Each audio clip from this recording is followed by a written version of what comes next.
예수님은 헌금함 맞은편에 앉아서 사람들이 헌금하는 것을 보고 계셨다. 여러 부자들이 와서 저마다 많은 돈을 넣는데 한 가난한 과부는 랩돈 2푼 곧 한 거드란트를 넣었다.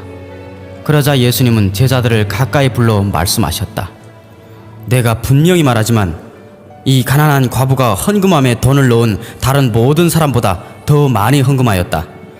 그들은 모두 넉넉한 데서 헌금하였으나 이 과부는 가난한 중에서도 자기 생활비 전부를 바쳤다.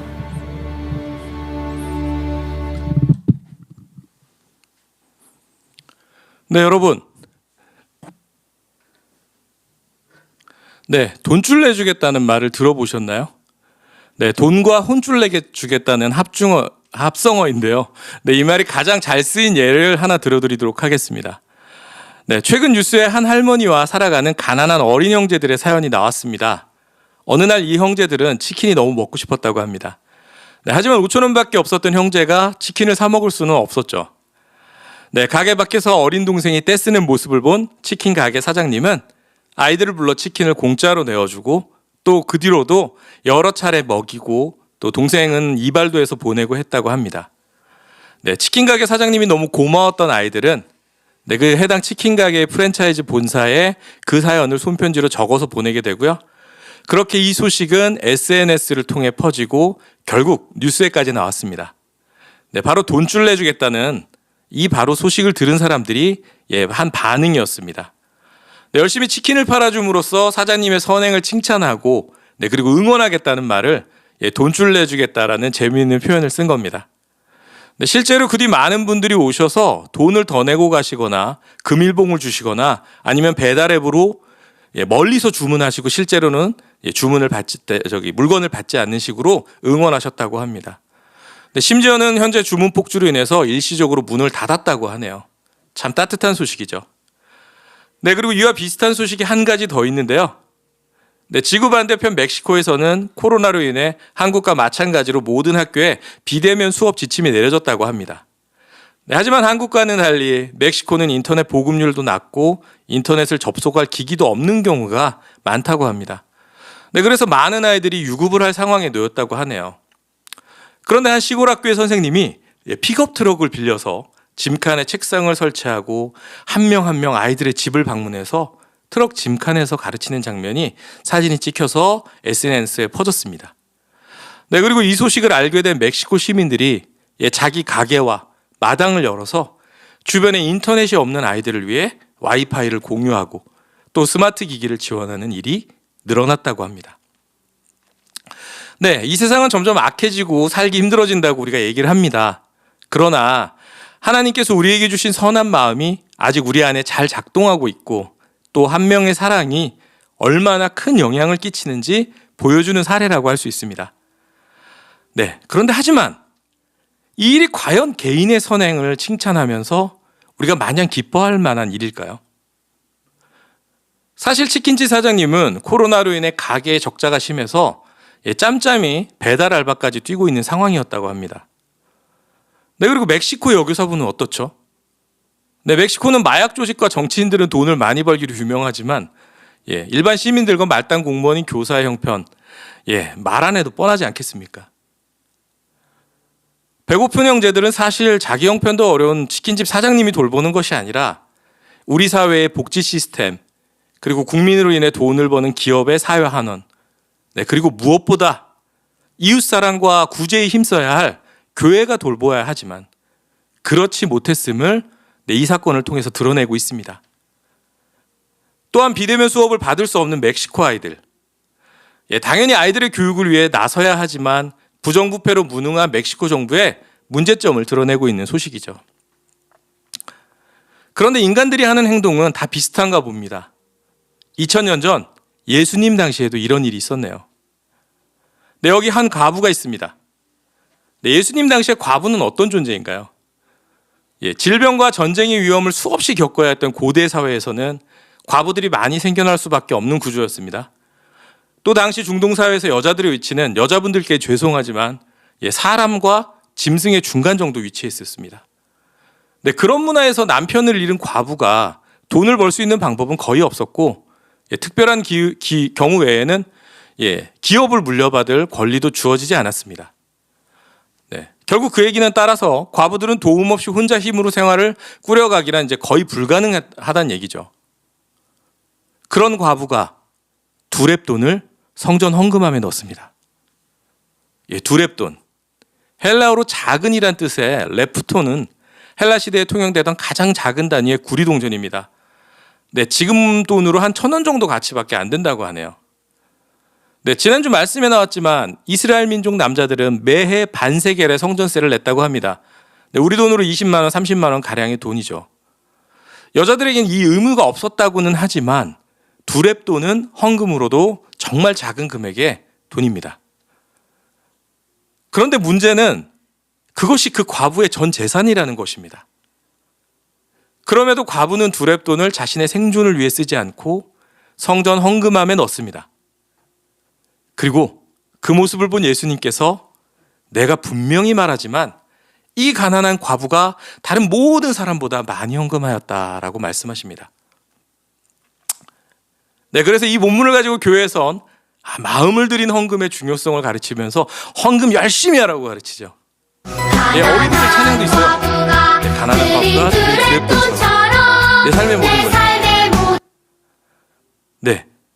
그런데 이 사건을 이렇게 훈훈한 교훈으로 끝내도 되는 것일까요? 예수님께서 말씀하고자 하셨던 것이 과연 그것뿐일까요? 아니요. 네, 예수님은 과부의 헌금을 통해 더 깊은 것을 우리에게 알려주고 있습니다. 여러분, 글에는 맥락이라는 것이 있습니다. 네, 오늘 말씀도 맥락 속에 놓였기 때문에 우리가 앞뒤 본문을 좀 잘 살펴보아야 하는데요. 네, 바로 예수님께서는 앞 본문에선 과부의 재산을 가로채며 대우받기 좋아하고 남들 앞에 보이는 기도를 하는 율법학자들을 비판하십니다. 그리고 이 바로 뒷본문에서는 헤롯이 재건축한 화려하고 웅장한 성전을 돌 하나 남지 않고 무너질 것이다 라고 저주하십니다.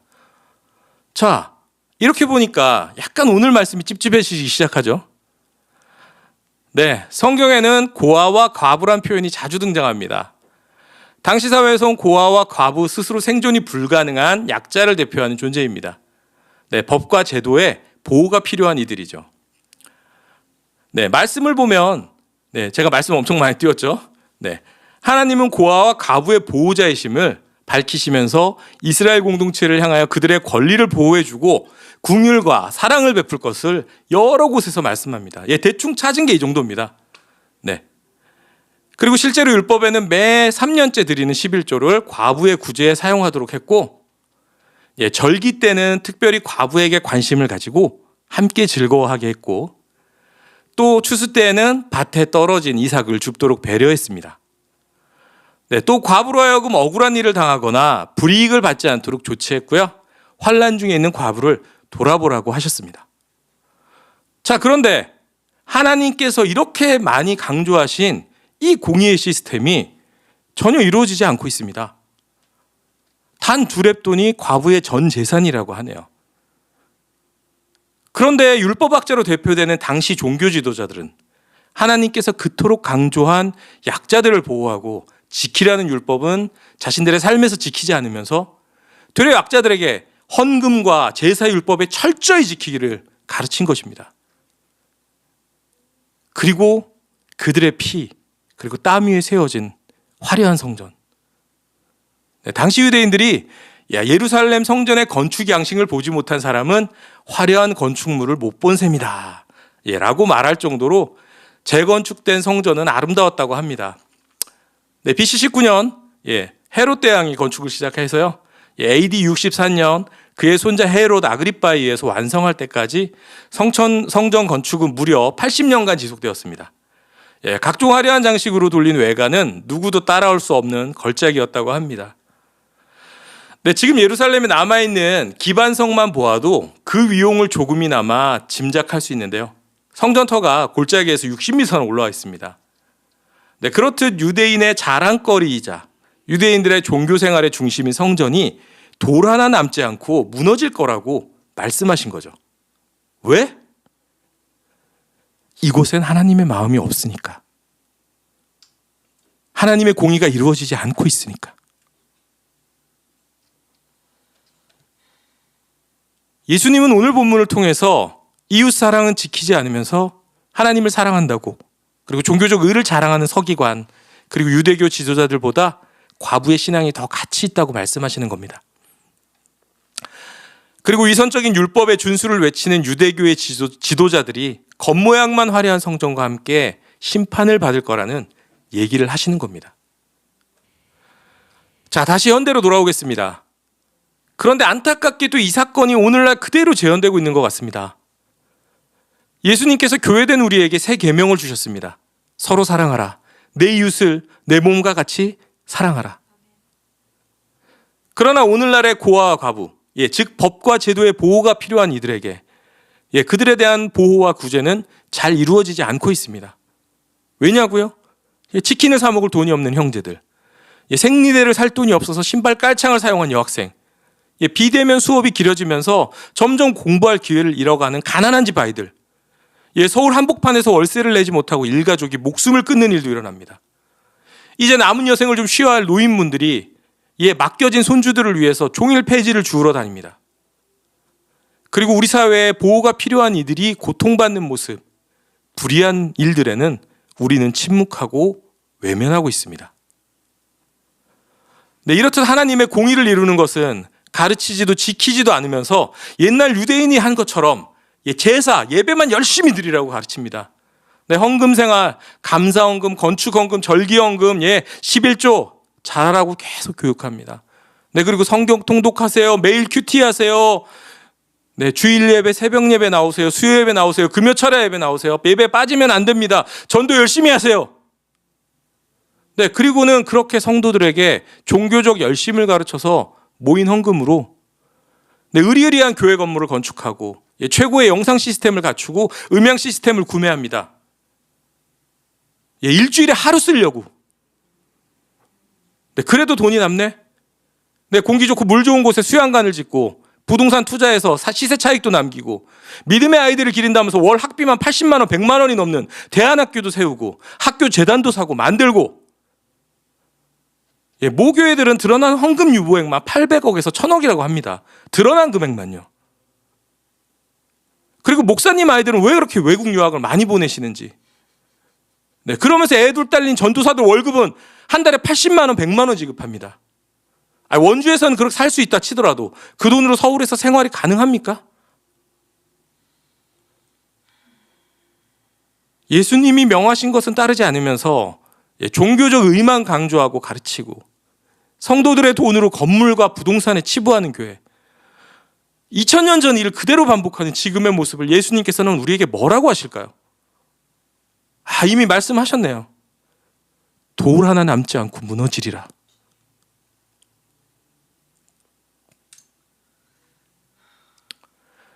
성경을 보면 하나님은 우리의 예배 횟수와 정성이 부족해서 화내시지 않으셨습니다. 백향목 안 썼다고 번제의 횟수가 부족하다고 화내시는 것 아닙니다. 과부의 두렛돈의 중심을 보시는 분이세요. 오히려 하나님이 분노하시는 상황은 고아와 과부로 대표되는 약자를 돌보지 않는 상황, 하나님의 공의가 이루어지지 않는 상황입니다.